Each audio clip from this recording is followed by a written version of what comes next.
हम जब सरकार से पूछते हैं तो वो कह देते हैं हमने इतना कड़ा कानून बनाया जो आज के पहले कभी बनाया नहीं गया, उनके हिसाब से कानून बना देना और कठोरतम कानून बना देना, इतिश्री हो गई। बिल्कुल, जिसमें 1 करोड़ का जुर्माना है जो नकल माफिया किसी एक आदमी से, एक बच्चे से ही कमा लेते हैं। हाँ।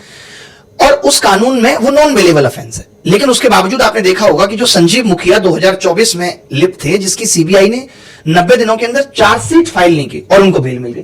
तो अगर वो कठोर कानून का पालन ही ठीक तरीके से नहीं हो रहा तो लोगों के अंदर डर ही नहीं आ रहा और हर बार पेपर लीक हो रहा है।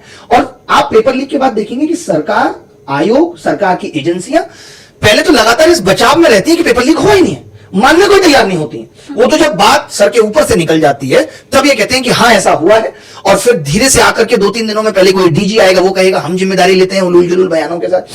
फिर जब बहुत प्रेशर बनेगा तो शिक्षा मंत्री आएंगे, वो आके एक प्रेस कॉन्फ्रेंस करेंगे और बोलेंगे कि एनटीए सही हाथों में। सोचिए, जो एनटीए पिछले कुछ सालों में 7 बार पेपर लीक कर चुके हो और शिक्षा मंत्री का ये बयान क्या दिखाता है कि एनटीए सही हाथों में। ठीक बात। आप बताइए, आप पक्ष ले रहे हैं। अभी भी बिना एनटीए के अधिकारियों के मिले तो पेपर लीक हो नहीं सकता।